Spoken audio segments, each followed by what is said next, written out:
To be rid of him, I returned him to his people, on the condition that my servant erased his memories of this place. But the erasure did not take completely, and he told stories of this place as if describing memories of a dream. His tales were committed to writing, which came to be known as the Epic of Gilgamesh, and his words were twisted and distorted over generations. Later, the Egyptians would adapt Sumer's stories of the underworld, making them wildly intricate and labyrinthine. Their Book of the Dead and Book of Gates bore less and less resemblance to this place in their priests' pursuit of profit. Then, when the Greeks began to arrive, they proved far more cunning, and in a series of incidents that will not be repeated, 5 of them escaped. A warrior named Heracles, 2 kings named Sisyphus and Theseus, a poet named Orpheus, and a Trojan named Aeneas. They each told embellished tales of this place, how to get here, and how to escape. And so from Sumer to Egypt, Greece to Rome, your kind has always told each other stories about this place, though each story contained only a seed of truth. Talk about something else. Of course. Are you responsible for the Golden Rule? That is merely the name your people have given to it, but yes, it is my doing.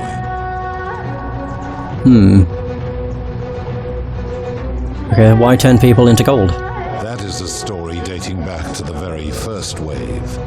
After the Sumerians finished building their city, the self-declared ruler threw a banquet to celebrate. Now this man was unmarried, and many women were vying to become his wife, a prestigious position of power and influence in a new world. Of all the women, 2 were particularly ambitious. Both were beautiful, and both arrived at the banquet wearing eye-catching dresses and painted faces, their hair woven in elaborate fashion. The first woman, recognizing that she would require an advantage to win the ruler's affection, draped herself in jewelry, ornate necklaces, bracelets, and rings fashioned from gold. Seeing this ostentatious display, the second woman grew envious, for she had no such jewelry at her disposal. She prayed aloud to any gods that would listen to cover her in gold, and when her prayer went unanswered, she took matters into her own hands. While the others indulged at the banquet, the second woman summoned the first for a discussion in a quiet place. She checked that nobody was watching, and pushed her rival from the top of the ziggurat, where she broke her neck on the rocks below. But I was watching, and I decided to answer her prayer. I took the golden bow left behind by Diana, and I shot that woman in the heart, covering her from head to toe in a layer of molten gold. And I left her to stand there, that she might serve as a grim reminder of what befalls those who sin in my domain. But that was not enough, for the entire city was tainted by her sin, and the wager could no longer be won. So I had no choice but to wipe the slate clean. I gilded them all to make way for a new wave, and began the wager again. And to this day, each of them, and all who came after, line the halls of this city, inanimate but conscious, suspended in time with only their sight and hearing preserved, so they may bear witness to and lament the folly of your kind for eternity, the silent golden sentinels. I mean, I highly doubt there's actually 998 statues, but there very well could be. Well, actually, it'd be 985? I'm trying to think of how many people exist. I don't want to say this because I don't want to piss him off. Where did these golden bows come from? When my kin departed, they left behind many relics which I inherited. Time to count. A prize of sorts. The golden bow originally belonged to one of my kin, who the Romans called Diana. As my collection of golden statues grew, I chose the most ferocious among them, and equipped them each with a duplicate of her bow, and tasked them with hunting down the Forsaken at my behest. They became known simply as Furies. Actually, screw it, I will just ask everything. If it pisses him off, I can reload and won't take long to get back here, to be honest. So you're responsible for destroying all these lives? I give your kind a second chance at life, as well as ample warning about my law. And when you disobey, and you always disobey, you force my hand, bringing terrible suffering upon yourselves. And so you ask if I am the one destroying your lives. And I say, no, you destroy yourselves. I am merely the means by which you do it.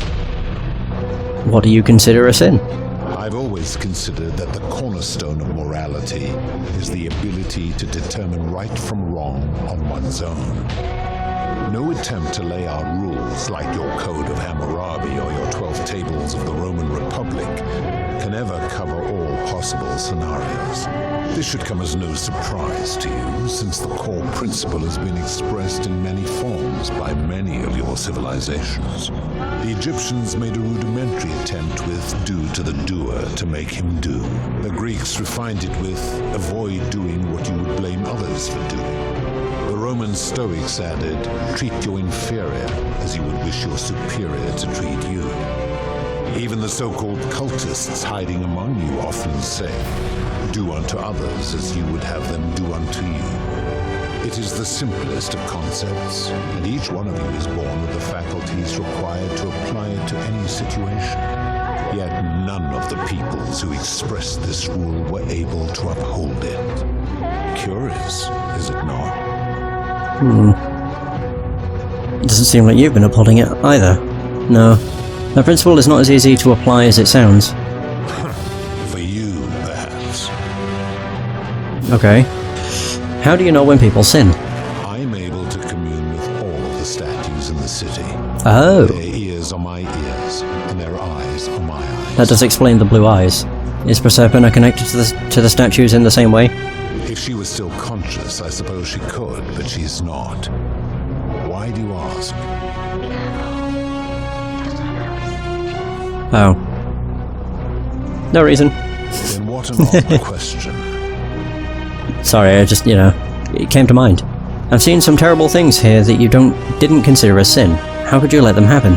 Do you plan to speak in sweeping generalizations, or are you going to give me an example? Sure. Whoa, okay. Suicide, not really. Price gouging, I would say suicide's not really a sin. I mean, it technically would count as one, but scamming also isn't. Experiments of the golden statues. Abduction also wouldn't technically count. It's trespassing, assaulting, and murder, basically. So price gouging for life-saving medicine. The merchant. How is that inconsistent with the rule I've outlined? He wouldn't want someone else to demand an outrageous price for the medicine he needed if he was dying. I disagree. Having watched this merchant, that is precisely what he would expect from others, and he would be quite capable of paying the price anyway. Ooh, I disagree. You can't know what he would expect, you're just speculating. I mean, technically I am as well. Applying this rule always requires speculation to some degree. It requires us to ask what another person would want if they found themselves in another situation. Doesn't that inherently make it inherently subjective and unreliable? Not if we're wise enough to know the mind of man. And you think you know the minds of others? Or of other people?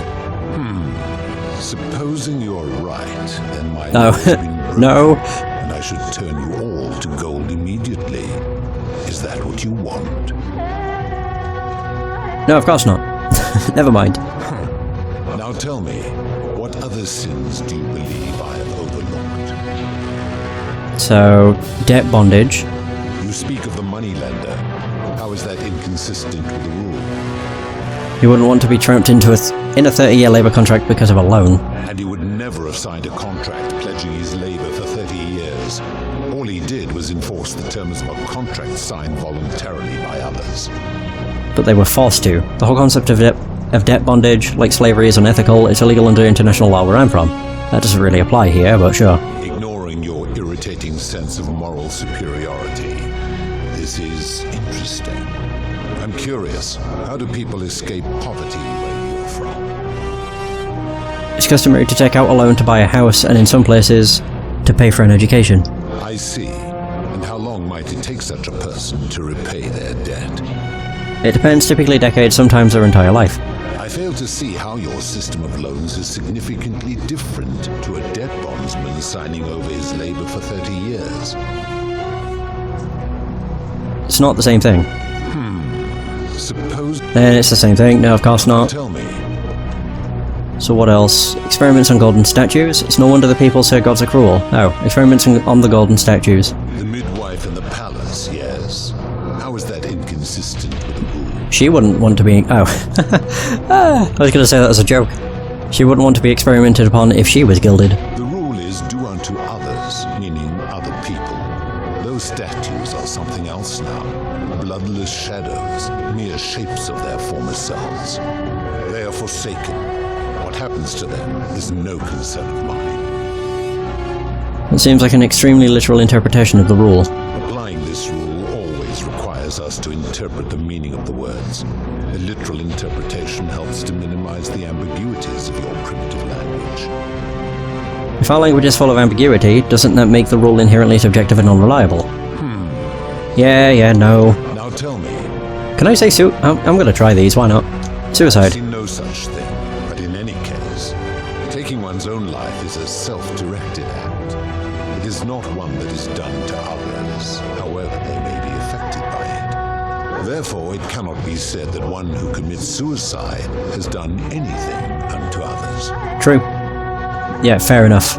Now tell me. A scam. Ah, the tavern keeper, yes. How is that inconsistent? She wouldn't want to be scammed. I knew that was going to be the thing. Someone else to sell her hemlock if she thought she was buying a means of escape. I disagree. Having watched that tavern keeper, that is precisely what she would expect from others.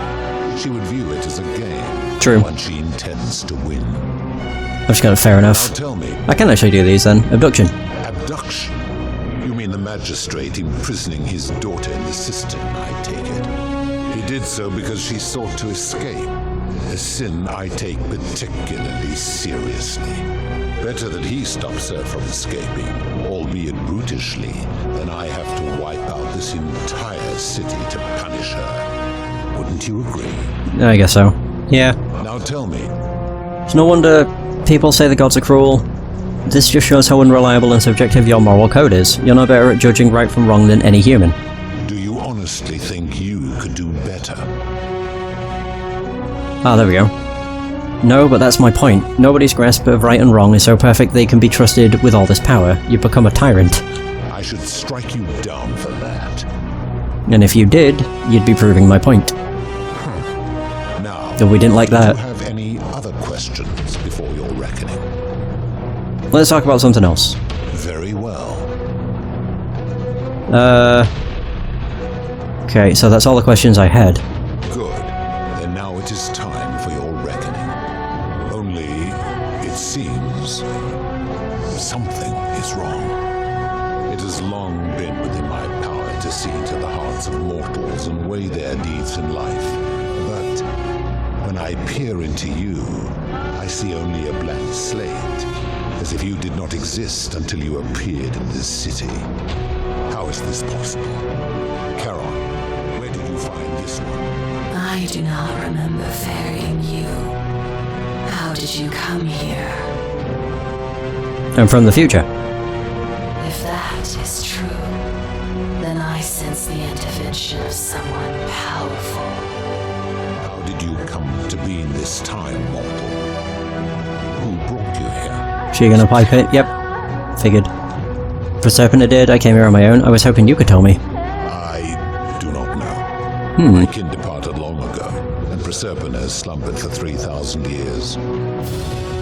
Shouldn't you know this? I guess that means you don't know everything that goes on here. So shouldn't you know this as the god of the underworld? Tread lightly, mortal. Enough of this. It seems I will need to put your reckoning on hold for now. But answer this. Why have you come here? What is it you seek? I'd like to put an end to the golden rule.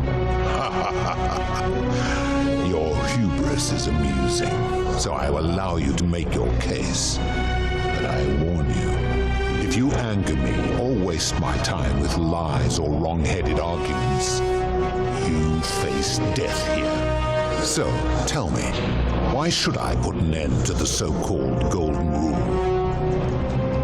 If you're doing this for love, you should know that Proserpina doesn't love you. The golden rule is corrupting the city and ensuring you'll never win the wager. How so? And be specific. You have made a grave allegation, and I expect you to back it up. So Decius is price gouging for life-saving medicine because he knows nobody can take it by force. True. I have witnessed him doing that. Rufus has become so paranoid that he's jumping at shadows like Virgil's sexuality. He is a volatile and confused fellow, that one. That doesn't matter. So Malleolus has trapped people in debt bondage by convincing them that rebelling would break your law. His cruelty does seem to grow greater by the day. I mean, there is Auriella, but I don't know if that will count. Exploiting people's desperations to escape by selling them hemlock. No, that's not really. That's all the examples I can think of. Pathetic. You will need to do a Oh. lot better than that. Okay. So if you're doing this for no, I thought he was gonna just sick his furies on me for a second. Jesus. So how can you expect us to live without sin if you can't do it yourself? That is a very serious accusation, mortal. What sin have I committed? What evidence do you have to support it? Didn't you abduct Proserpina and imprison her here? You've trapped people in the city against their will. You've given terrible punishments to hundreds of people, some for minor sins and some who committed no sins at all. Every one of those people was guilty of failing to ensure their peers lived virtuously. They failed collectively, and so they were punished collectively. The Romans understand this, as did the Greeks before them. So if our... Wait, okay. If our positions were reversed, you wouldn't want me to punish you for the sins of other people. Ah, but I am a god, and you are a mortal. Why would you expect me to treat you as I treat my own kind? You are not a peer. You are not a respected equal. Let me ask you this. Do you treat insects as you wish to be treated? Do you care for their well-being as you would your fellow man? Do you ensure they have food and shelter and protection from predators? Do you give them rights? No. Of course not, because that would be absurd, just as it would be absurd for me to treat your kind as equals. So what makes your kind superior to mine? Where to begin? Our lifespans exceed yours by thousands of years, in which time we accumulate vast wisdom and a mastery of technology you cannot begin to imagine. Why does wisdom and technology make you superior? Because that is the source of our power over you. So you think you're not obligated to treat us fairly because you're more powerful than us? You could say that. I can't think of a good counter-argument. What was it the Roman Stoics said? Treat your inferior as you would wish your superior to treat you. My kin have no superiors. But didn't you say Jupiter was your leader? That's a hierarchy within your kin. That is true. Go on. So are you treating humans the way you would wish Jupiter to treat you? Make your point, mortal. I'm saying if you can't follow your own rule, how can you expect humans to? Let me ponder that for a moment. If you are right, then it would follow that all this time I have been in the wrong. But no. No. The very thought of it grieves me. How can I accept your argument when doing so would make me a tyrant and a monster? You're not a monster, you're a human, and you made a mistake.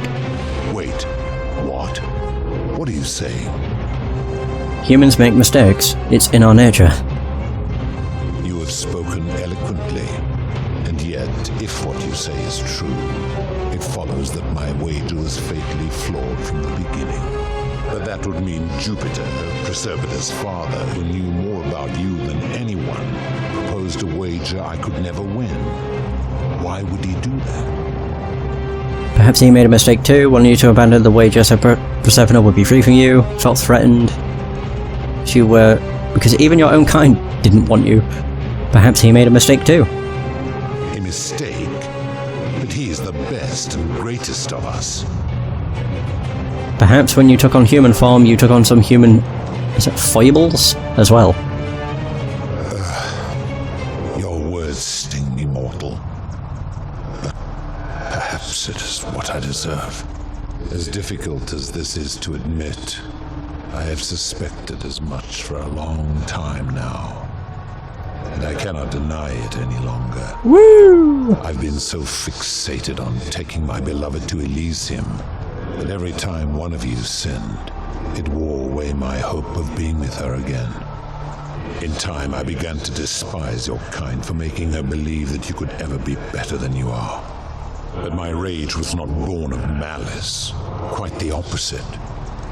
Everything I have done, I did because I loved her. Who knew this empathy of yours, which you celebrate so much, could have such a dark underside? This has gone on too long. It is time for me to let go of this form, of her, of all of you. But know this, if I abandon the wager and leave for Elysium, neither she nor your kind may ever ascend. Why can't we go to Elysium? We just want to return to the world. Very well. I will have Charon make arrangements to Thank ferry God. the others. But as for you, be aware you will be separated from the rest. Why? Once this exodus begins, the events that brought you to Oh, this yeah. moment will never have taken place, and you will have created a paradox. What will become of you is difficult to predict, but that is the risk you have taken by interfering in the natural flow of time. Now, are you ready? I'm ready. Farewell, mortal. Bye-bye, Pluto. There we go, we got it. Ah, man. We completed a Herculean task. Where does this actually put us then? In front of the Great Temple, or...? Oh, we're in the Great Temple. Oh, wow. Alright. There's Alworth. Oh, Oh, hi there. Gave me a bit of a fright. Thought I was in here alone. I'm Al. Alworth, I came in here to find you. Well, here I am. I'm sorry, I didn't catch your name. TRW. Oh, did that lady in the forest send you in here after me? I guess I lost track of time, learning about the history of this place, and it Oh is my God. extraordinary. I'm fairly certain you and I are the first people to set foot in this city for about 2,000 years. Fortunately for us, the last person in here was a Roman man named Galerius, who inscribed an account into a tablet. Apparently, there was a community of 20-something people trapped in here, and living in fear of a curse they called the Golden Rule. They believed that if even one person sinned, an unknown god would cast them all into gold, like the 1,000 people who'd lived here before them. Then, one day, just as Galerius had finished praying for a good harvest at the shrine of Proserpina, an oracle appeared and told him how to solve the ills of the city, like saving the life of a dying woman, preventing the suicide yes. of a man in debt bondage, This is all the stuff. freeing a falsely accused prisoner, foiling an assassination attempt, and so on. Meanwhile, the oracle walked up to the temple of the mysterious god, this one right here, and demanded an audience. And the doors just opened up to him. I'm the Oracle. Who knows what went on in there, but Galerius wrote the oracle must have been more persuasive than Odysseus, because the next thing he knew, the ground shook, and the voice of that god rang out over the city. The many have suffered long enough. Unfortunately, Galerius' account just sort of stops after that, leaving a lot of questions unanswered. What became of him, and the other people who lived here? What happened to all the golden statues? And did this mysterious oracle single-handedly undo the curse that had terrorized people for hundreds of years? Yes. Actually, that was me. What? Oh, I see. For a moment there, I thought you were serious. Anyway, I think I found a way out Wow. through the aqueduct that brought water into the city. Follow me. I'm right behind you.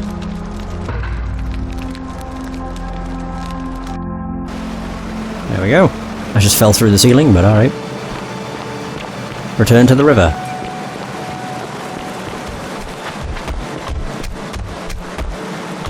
I'm gonna pause here for a moment and... There we go. But yeah. Not bad. And if I didn't get Galerius to go do everything, like help Rufius, go to Lucretia, and everything, then there wouldn't be all of that, and I don't think you would achieve the best ending. You would achieve a good one, like still the canon ending. But you're alone. Does that mean you didn't find out? No, I did. Oh, what a relief.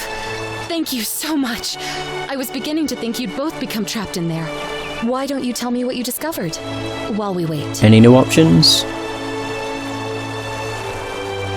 Wait. I discovered you're not who you said you were. I remember meeting you 2,000 years ago. Ah, I see. Oh, that's not any different. I thought Crap. you might. Well, now you know. We already know who it's Suppose Karen. you have questions. Not really.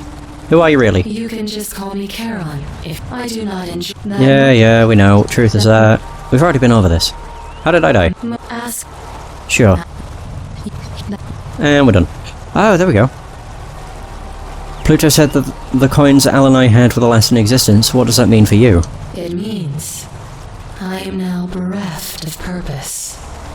There is nobody else to ferry here. Nobody to keep you company. Yay! Can you return us to the land of the living? I see no point in keeping you here. But I have to ask one thing. That you keep this to yourself. Look! Here comes Al now! Al! Alright, we can skip And this. there was a tablet describing an Oh, yeah. oracle who confronted a god and undid an ancient curse. Sounds like quite a story, and I look forward to hearing all about it. But you two look exhausted. Sounds good to me. I am. Now this should be... ending number 4. 1 year later. There we go. We did it. Woohoo! Yeah, we're in a museum.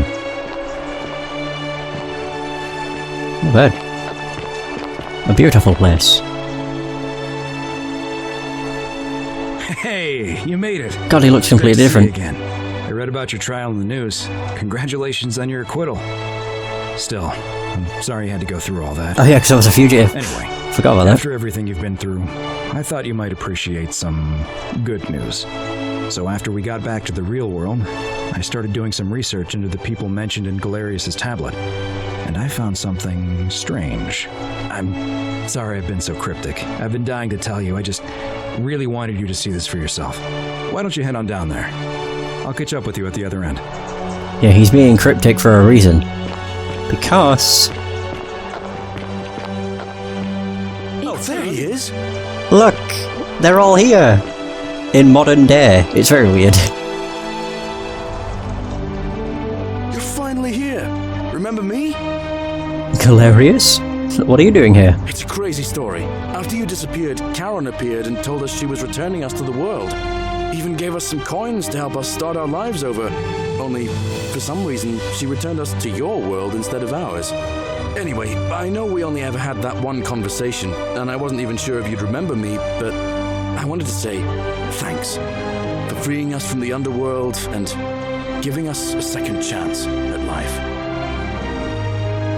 What are you doing with yourself these days? Oh, I used Charon's gift to buy a farm in Umbria.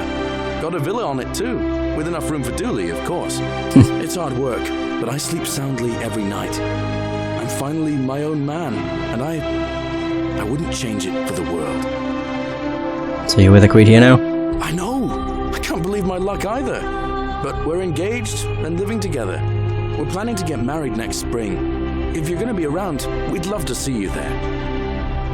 I'd love that. Count me in. Good to see you again, Galerius. Of course, there's a whole museum full of people waiting for a chance to thank you, so you better keep moving. We'll speak again soon, my friend. This is it. I mean, it's a very bizarre ending because we end up in modern day with the people from a Roman city, but it's still cool. You're here. Good to see you too, Lucretia. So, Is that it? you're the hero who somehow vanquished the last of the Roman gods. As I'm a priestess, you realize you've put me out of work. I'm just teasing. Actually, and it still feels a little sacrilegious to say this, I'm finding life after religion quite enjoyable. Oh, there we go. So what are you doing with yourself these days? Galerius and I are engaged and expecting. Oh, We've just bought a lovely villa in the countryside with room for a large family, and Dooley too, of course. It feels like the world has just opened up for us. There's so much to learn, and so many more possibilities for our children than we ever imagined. We're just so thankful for what you did for us, for all of us. how's Livia? Oh, it's sweet of you to ask. She recovered nicely. In fact, she's here somewhere, if you'd like to ask her yourself. I'll do that. It's good to see you again. See you at the wedding, I hope. Then we have Dooley. Hello, I'm Dooley. I remember who you are, Dooley. Galerius said you're very nice and a big helper. Thank you for getting us out of the bad place. I didn't like it. What are you doing with yourself these days? I live at Galerius and Equitia's house. They look after me now and help me remember when I forget things, like brushing my teeth. I'm sorry you never found your treasure. Treasure? Oh, I forgot about that. I like my box now. Galerius got me a box that tells stories. It's my favourite thing. I'm glad you're happy. It's good to see you again, Dooley. Bye-bye. Bye-bye. So who we got over here then? Hi there. We have Yulia, Hello! Lucretia, Hey. Horatius? Oh my god. Cynthia, okay. I was not expecting that to be Horatius. So we have Yulia. Hi there. You're the Oracle, right? TRW is fine. Oh, of course, sorry. And I never got a chance to thank you for telling Galerius how to save my life. And of course, getting me,